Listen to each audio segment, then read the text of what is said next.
ప్రపంచ శాంతి వర్ధిల్లాలి, మానవత్వం వర్ధిల్లాలి. కాశ్మీర్లో జరిగినటువంటి పహల్గామ్ తీవ్రవాద దాడిని, ఉగ్రవాదుల దాడిని ఖండిస్తూ ఉన్నాం. మరి అక్కడ ఎవరైతే మరణించినారో వారి ఆత్మలకు శాంతి కలగాలని ప్రార్థన చేస్తూ ఉన్నాం. ఎవరైతే గాయపడినారో వారందరూ త్వరగా స్వస్థపడాలని కోరుకుంటున్నాం. దేవుడు ఆ కుటుంబాలని ధైర్యపరిచి బలపరచును గాక. గాయపడిన వారు త్వరగా కోలుకొను గాక.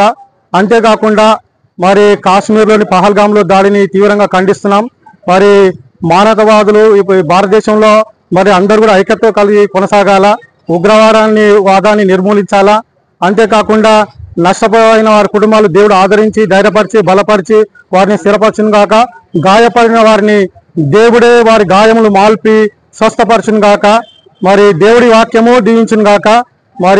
భారతదేశంలో అనేక మతాలు, అనేక జాతులు, అనేక కులాలు, అనేక వర్గాలు ఉన్నారు.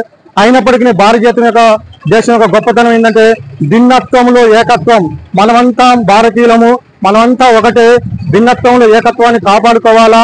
ఇలాంటి సంఘటన జరిగినప్పుడు మనము ఉగ్రవాదుల్ని వ్యతిరేకంగా ఉగ్రవాదాన్ని నిర్మూలించడానికి మనవంతు పాత్ర, ఐక్యత కొరకు, శాంతి కొరకు, సమాధానం కొరకు ప్రతి ఒక్కరూ వారి వారి బాధ్యతను నిర్వర్తించాలా.